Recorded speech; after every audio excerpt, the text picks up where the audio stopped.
Olá, galerinha, tudo bem? Então, vocês têm atividades de língua portuguesa para essa semana, que vocês vão estar continuando a trabalhar com um mini conto e vão conhecer alguns temas relacionados ao texto que vocês viram no mini conto, beleza? Então, vamos recapitular. Vocês trabalharam até a página 26 e aí, agora vocês vão, a partir da página 27, trabalhar com outros tópicos, beleza? Então, vocês têm lá uma primeira questão que ela pede que vocês digam, né, se sabem ou não o que significa a palavra deboche. E se não sabem, para procurar no dicionário e registrar ali o que significa. Para aqueles que não sabem, o deboche, ele é a ação ou efeito de debochar, de zombar de alguém ou de algo, beleza? Então, é isso. E aí vocês têm mais uma questão ali para responder em relacionada à palavra deboche. Depois, vocês têm, na questão 10, tem uma questão onde vocês têm um trecho do texto e algumas questões para responder ali sobre ele. Uma das questões que vocês têm que responder está relacionada ao uso das aspas, beleza? Então, a professora vai estar falando aqui um pouco sobre o uso das aspas. O que a aspa é? Ela é um recurso gráfico, ela é uma acentuação e ela pode ser usada no texto para abrir falas, fechar, ou pode ser para indicar algumas outras coisas, que são elas. Por exemplo, quando você quer enfatizar a fala de alguém dentro do texto, ou alguma expressão, um exemplo de. Vamos pensar na seguinte situação. Você é fã de um músico, por exemplo, e aí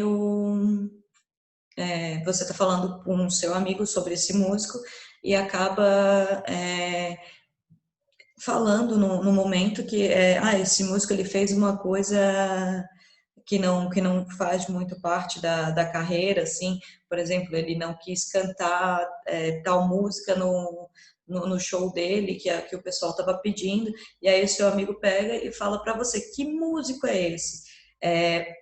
Algumas vezes, quando a gente está falando que a gente quer ironizar, a gente acaba fazendo, pelo menos a professora faz, né?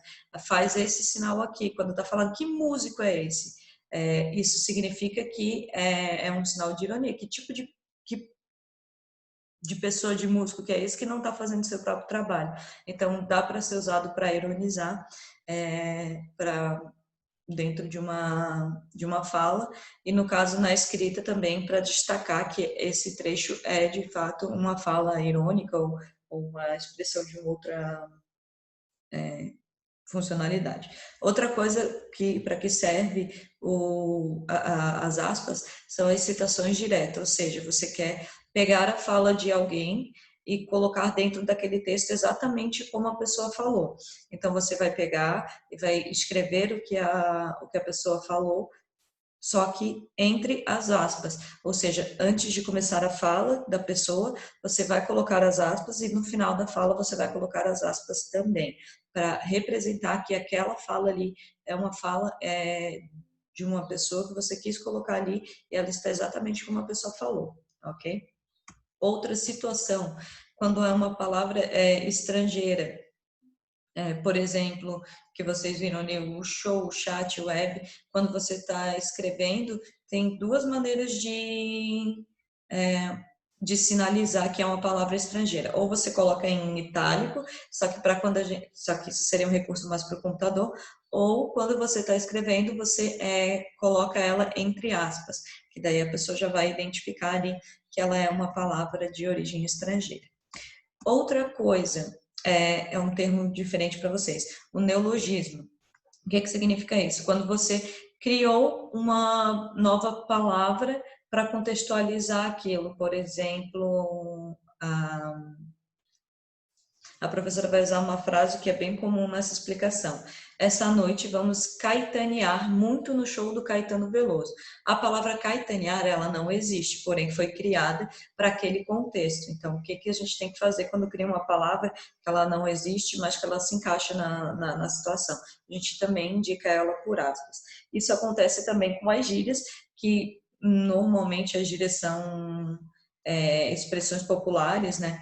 Então, a gente pode indicar elas através de aspas também, ok? Depois de vocês trabalharem ali com a questão onde fala sobre o uso das aspas, vocês vão estar com outro trecho e aí vocês vão entrar no tópico de frase no passado, no presente e no futuro, ou seja, em tempos verbais. E o que a professora quer que vocês relembrem sobre os tempos verbais? Que eles indicam quando ocorreu aquela ação, beleza? Isso é tranquilo. E aí, como é que a gente vai definir isso? Por exemplo, na conjugação do verbo, a gente consegue perceber quando um verbo ele se trata de uma ação que foi realizada no passado, ele está indicando algo que está acontecendo ou que acontece, e a gente também consegue perceber pela conjugação do verbo quando a gente está falando de algo que vai acontecer. A professora vai falar aqui alguns exemplos para vocês relembrarem essa situação. Estou aqui. Isso indica uma ação que está acontecendo no momento, ou seja, é presente, beleza? Se essa frase fosse no passado, a professora poderia dizer, eu estava aqui. Indica que eu estava, que agora, ou estava ali, né? Que não estou mais agora.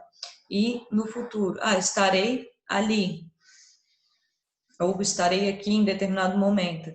Então, quer dizer que vai acontecer de eu estar naquele local no momento futuro. Se eu falasse que eu estava aqui, quer dizer que eu estava aqui no mesmo lugar, mas no período passado. E estou aqui no momento, ok? Então, vocês vão estar relembrando isso para poder responder as questões lá que se pede da página 28, beleza? Outra situação que vocês vão encontrar em relação a narradores, a narração de um texto. O que seria isso? Gente, o narrador, ele conta a história. E dentro de um texto, ele como a história é descrita, e a gente consegue identificar que tipo de narração foi feita. Como assim, professora? Da seguinte maneira, eu posso observar se tem alguém contando a história de fora, que é alguém só contando a história dos personagens, que isso seria a narração na terceira pessoa, que a pessoa vai falar, então o João e a Maria foram até a casa da bruxa e encontraram lá muitos doces. O que isso significa? Que ele não faz parte da história, ele está falando somente deles, do João e da Maria. Agora, se ele fala que nós fomos em tal lugar, quando ele fala na primeira pessoa, tanto no singular quanto no plural, indica que ele também está dentro da história. O que isso significa? Que ele é um narrador personagem, ok? Então, o que vocês vão estar trabalhando ali vão estar conhecendo dentro do texto do miniconto a fala do narrador, que ele está contando, está dando a introdução da história, e a fala dos personagens. E aí vocês vão estar trabalhando com a identificação dessas partes. Vão ter que dizer lá na página 29, por exemplo, qual a fala ali no trecho que é do narrador, qual a fala no texto que é do sapo, por exemplo, e qual a fala que é da menina, ou seja, tem que identificar quais são as falas dos personagens e quais são as falas do narrador, ok? Então, lembrem disso, que existem dois tipos de narrador, o narrador personagem e o narrador que está contando a história, beleza? Então, eu acho que era isso para a aula de vocês, e então, precisando de auxílio para alguma coisa, para alguma questão, podem mandar na mensagem ou guardar a dúvida para videoconferência. Então, até mais, se cuidem. Bons estudos para vocês.